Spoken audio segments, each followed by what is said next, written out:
మన దేశం ఈ దారుణాల నుంచి బయటపడే అవకాశమే లేదా? అయితే గురువుగారు, భరత భూమిని ఆదుకునే మహానుభావులే లేరా? కలియుగంలో మనకు మనుగడే లేదా? దేశం అన్యాయమైపోవలసిందేనా? లేదు సోదరులారా, విచారించవలసిన పనే లేదు. నేను చెప్పబోయే విషయాలు సావధానంగా వినండి.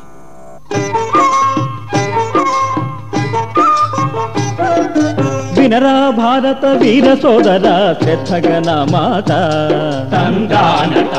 వినరా అద్భుత మార్గము నేడు బోధించద మీకు.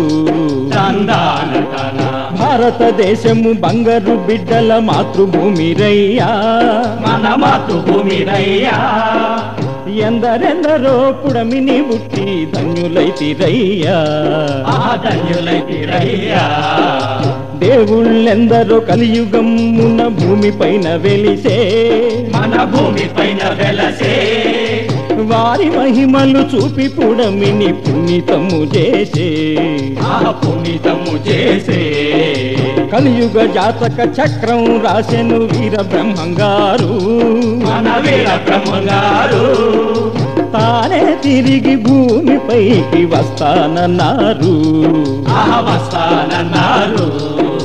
దుష్ట శిక్షణకు పూను కొందురని మాట ఇచ్చినారు, మాట ఇచ్చినారు.